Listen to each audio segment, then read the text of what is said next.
La Bible en un an. Lecture du 18 septembre. Galates, chapitre 3, versets 23 à 29. Avant que la foi vînt, nous étions enfermés sous la garde de la loi en vue de la foi qui devait être révélée. Ainsi, la loi a été comme un pédagogue pour nous conduire à Christ, afin que nous fussions justifiés par la foi. La foi étant venue, nous ne sommes plus sous ce pédagogue, car vous êtes tous fils de Dieu, par la foi en Jésus-Christ. Vous tous qui avez été baptisés en Christ, vous avez revêtu Christ. Il n'y a plus ni juif ni grec. Il n'y a plus ni esclave ni libre. Il n'y a plus ni homme ni femme, car tous, vous êtes un en Jésus-Christ. Et si vous êtes à Christ, vous êtes donc la postérité d'Abraham, héritier selon la promesse. Galates, chapitre 4. Or, aussi longtemps que l'héritier est enfant, je dis qu'il ne diffère en rien d'un esclave, quoiqu'il soit le maître de tout. Mais il est sous des tuteurs et des administrateurs, jusqu'au temps marqué par le Père. Nous aussi, de la même manière, lorsque nous étions enfants, nous étions sous l'esclavage des rudiments du monde. Mais, lorsque les temps ont été accomplis, Dieu a envoyé son Fils, né d'une femme, né sous la loi, afin qu'il rachetât ceux qui étaient sous la loi, afin que nous reçussions l'adoption. Et parce que vous êtes fils, Dieu a envoyé dans nos cœurs l'esprit de son Fils, lequel crie « Abba, Père ». Ainsi tu n'es plus esclave, mais fils. Et si tu es fils, tu es aussi héritier par la grâce de Dieu. Autrefois, ne connaissant pas Dieu, vous serviez des dieux qui ne le sont pas de leur nature. Mais à présent que vous avez connu Dieu, ou plutôt, que vous avez été connus de Dieu, comment retournez-vous à ces faibles et pauvres rudiments, auxquels de nouveau vous voulez vous asservir encore? Vous observez les jours, les mois, les temps et les années. Je crains d'avoir inutilement travaillé pour vous. Soyez comme moi, car moi aussi je suis comme vous. Frères, je vous en supplie. Vous ne m'avez fait aucun tort. Vous savez que ce fut à cause d'une infirmité de la chair que je vous ai pour la première fois annoncé l'Évangile. Et mis à l'épreuve par ma chair, vous n'avez témoigné ni mépris, ni dégoût. Vous m'avez au contraire reçu comme un ange de Dieu, comme Jésus-Christ. Où est donc l'expression de votre bonheur? Car je vous atteste que, si cela eût été possible, vous vous seriez arraché les yeux pour me les donner. Suis-je devenu votre ennemi en vous disant la vérité? Le zèle qu'ils ont pour vous n'est pas pur, mais ils veulent vous détacher de nous afin que vous soyez zélés pour eux. Il est beau d'avoir du zèle, pour ce qui est bien et en tout temps, et non pas seulement quand je suis présent parmi vous. Mes enfants, pour qui j'éprouve de nouveau les douleurs de l'enfantement, jusqu'à ce que Christ soit formé en vous, je voudrais être maintenant auprès de vous, et changer de langage, car je suis dans l'inquiétude à votre sujet. Dites-moi, vous qui voulez être sous la loi, n'entendez-vous point la loi? Car il est écrit qu'Abraham eut deux fils, un de la femme esclave et un de la femme libre. Mais celui de l'esclave naquit selon la chair, et celui de la femme libre naquit en vertu de la promesse. Ces choses sont allégoriques, car ces femmes sont deux alliances. L'une du mont Sinaï, enfantant pour la servitude, c'est Agar, car Agar, c'est le mont Sinaï en Arabie.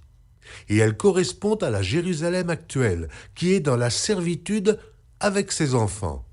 Mais la Jérusalem d'en haut est libre, c'est notre mère, car il est écrit « Réjouis-toi, stérile, toi qui n'enfantes point, éclate et pousse des cris, toi qui n'as pas éprouvé les douleurs de l'enfantement, car les enfants de la délaissée seront plus nombreux que les enfants de celle qui était mariée.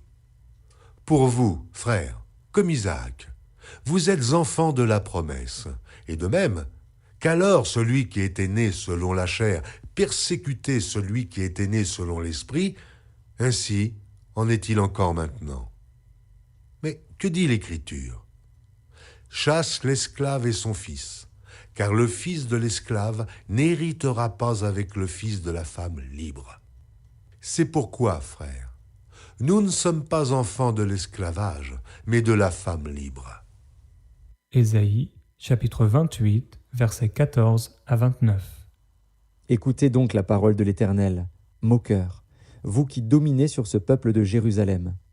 Vous dites, nous avons fait une alliance avec la mort, nous avons fait un pacte avec le séjour des morts.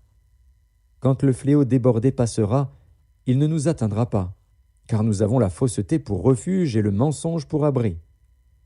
C'est pourquoi ainsi parle le Seigneur, l'Éternel. Voici, j'ai mis pour fondement en Sion une pierre éprouvée, une pierre angulaire de prix, solidement posée. Celui qui la prendra pour appui n'aura point hâte de fuir. Je ferai de la droiture une règle et de la justice un niveau. Et la grêle emportera le refuge de la fausseté, et les eaux inonderont l'abri du mensonge. Votre alliance avec la mort sera détruite, votre pacte avec le séjour des morts ne subsistera pas. Quand le fléau débordé passera, vous serez par lui foulés aux pieds. Chaque fois qu'il passera, il vous saisira, car il passera tous les matins, le jour et la nuit, et son bruit seul donnera l'épouvante. Le lit sera trop court pour s'y étendre, et la couverture trop étroite pour s'en envelopper.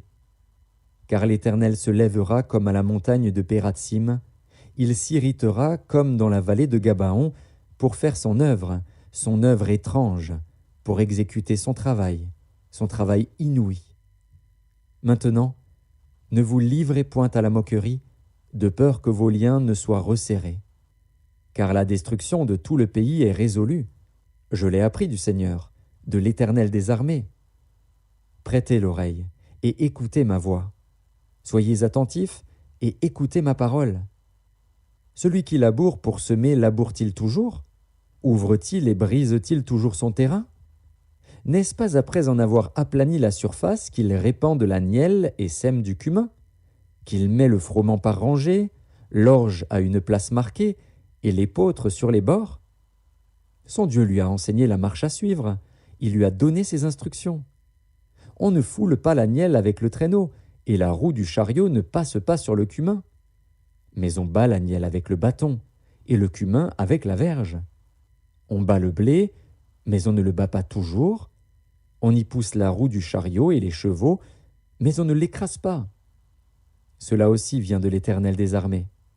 Admirable est son conseil, et grande est sa sagesse. Ésaïe, chapitre 29. Malheur à Ariel, cité dont David fit sa demeure. Ajoutez année à année, laissez les fêtes accomplir leur cycle. Puis j'assiégerai Ariel. Il y aura des plaintes et des gémissements, et la ville sera pour moi comme un Ariel. Je t'investirai de toutes parts. Je te cernerai par des postes armés, j'élèverai contre toi des retranchements. Tu seras abaissé, ta parole viendra de terre, et les sons en seront étouffés par la poussière. Ta voix sortira de terre comme celle d'un spectre, et c'est de la poussière que tu murmureras tes discours. La multitude de tes ennemis sera comme une fine poussière, cette multitude de guerriers sera comme la balle qui vole, et cela tout à coup, en un instant. C'est de l'Éternel des armées que viendra le châtiment, avec des tonnerres, des tremblements de terre et un bruit formidable, avec l'ouragan et la tempête, et avec la flamme d'un feu dévorant. Et, comme il en est d'un songe, d'une vision nocturne, ainsi en sera-t-il de la multitude des nations qui combattront Ariel, de tous ceux qui l'attaqueront, elle et sa forteresse, et qui la serreront de près. Comme celui qui a faim rêve qu'il mange, puis s'éveille, l'estomac vide, et comme celui qui a soif rêve qu'il boit, puis s'éveille, épuisé et languissant. Ainsi en sera-t-il de la multitude des nations qui viendront attaquer la montagne de Sion. Soyez stupéfaits et étonnés. fermez les yeux et devenez aveugles. Ils sont ivres, mais ce n'est pas de vin. Ils chancellent, mais ce n'est pas l'effet des liqueurs fortes. Car l'Éternel a répandu sur vous un esprit d'assoupissement. Il a fermé vos yeux. Il a voilé vos têtes. Toute la révélation est pour vous comme les mots d'un livre cacheté que l'on donne à un homme qui sait lire, en disant « Lis donc cela » et qui répond « Je ne le puis, car il est cacheté ». Ou comme un livre que l'on donne à un homme qui ne sait pas lire, en disant « Lis donc cela » et qui répond « Je ne sais pas lire ». Le Seigneur dit « Quand ce peuple s'approche de moi, il m'honore de la bouche et des lèvres, mais son cœur est éloigné de moi, et la crainte qu'il a de moi n'est qu'un précepte de tradition humaine. C'est pourquoi je frapperai encore ce peuple par des prodiges et des miracles, et la sagesse de ces sages périra, et l'intelligence de ces hommes intelligents disparaîtra. Malheur à ceux qui cachent leurs desseins pour les dérober à l'Éternel, qui font leurs œuvres dans les ténèbres, et qui disent « Qui nous voit et qui nous connaît ?» Quelle perversité est la vôtre! Le potier doit-il être considéré comme de l'argile, pour que l'ouvrage dise de l'ouvrier « Il ne m'a point fait » pour que le vase dise du potier « Il n'a point d'intelligence » Encore un peu de temps, et le Liban se changera en verger, et le verger sera considéré comme une forêt. En ce jour-là, les sourds entendront les paroles du livre, et, délivrés de l'obscurité et des ténèbres, les yeux des aveugles verront. Les malheureux se réjouiront de plus en plus en l'Éternel, et les pauvres feront du Saint d'Israël le sujet de leur allégresse. Car le violent ne sera plus, le moqueur aura fini, et tous ceux qui veillaient pour l'iniquité seront exterminés, ceux qui condamnaient les autres en justice, tendaient des pièges à qui défendait sa cause à la porte, et violaient par la fraude les droits de l'innocent. C'est pourquoi ainsi parle l'Éternel à la maison de Jacob, lui qui a racheté Abraham. Maintenant Jacob ne rougira plus. Maintenant son visage ne pâlira plus. Car, lorsque ses enfants verront au milieu d'eux l'œuvre de ses mains, ils sanctifieront mon nom. Ils sanctifieront le Saint de Jacob, et ils craindront le Dieu d'Israël. Ceux dont l'esprit s'égarait acquerront de l'intelligence, et ceux qui murmuraient recevront instruction. Ésaïe, chapitre 30, versets 1 à 11. Malheur, dit l'Éternel, aux enfants rebelles, qui prennent des résolutions sans moi et qui font des alliances sans ma volonté pour accumuler péché sur péché. Qui descendent en Égypte sans me consulter pour se réfugier sous la protection de Pharaon et chercher un abri sous l'ombre de l'Égypte. La protection de Pharaon sera pour vous une honte, et l'abri sous l'ombre de l'Égypte une ignominie. Déjà ses princes sont à Tsoan, et ses envoyés ont atteint Anès. Tous seront confus au sujet d'un peuple qui ne leur sera point utile, ni pour les secourir, ni pour les aider, mais qui fera leur honte et leur opprobre. Sentence des bêtes du Midi. À travers une contrée de détresse et d'angoisse, d'où viennent la lionne et le lion, la vipère et le dragon volant, ils portent à Dodan leur richesse, et sur la bosse des chameaux leur trésor, à un peuple qui ne leur sera point utile. Car le secours de l'Égypte n'est que vanité et néant. C'est pourquoi j'appelle cela du bruit qui n'aboutit à rien. Va, maintenant, écris ces choses devant eux sur une table et grave-les dans un livre, afin qu'elles subsistent dans les temps à venir, éternellement et à perpétuité. Car c'est un peuple rebelle, ce sont des enfants menteurs, des enfants qui ne veulent point écouter la loi de l'Éternel, qui disent aux voyants « Ne voyez pas !» et aux prophètes « Ne nous prophétisez pas des vérités, dites-nous des choses flatteuses, prophétisez des chimères. Détournez-vous du chemin, écartez-vous du sentier, éloignez de notre présence le Saint d'Israël. » Psaume, chapitre 62. Au chef des chantres, d'après Gédutin, psaume de David. Oui, c'est en Dieu que mon âme se confie. De lui vient mon salut. Oui, c'est lui qui est mon rocher et mon salut. Ma haute retraite, et je ne chancellerai guère. Jusqu'à quand vous jetterez-vous sur un homme? Chercherez-vous tous à l'abattre?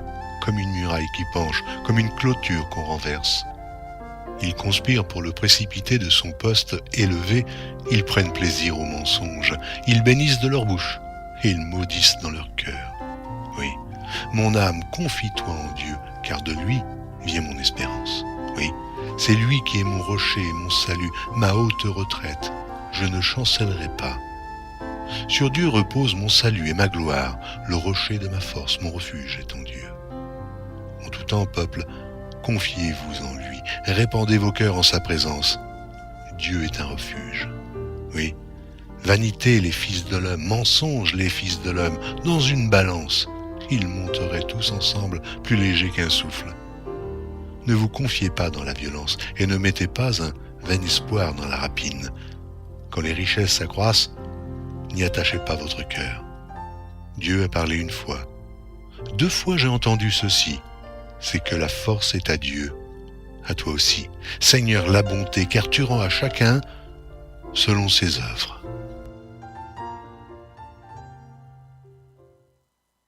Proverbes, chapitre 23, versets 19 à 21.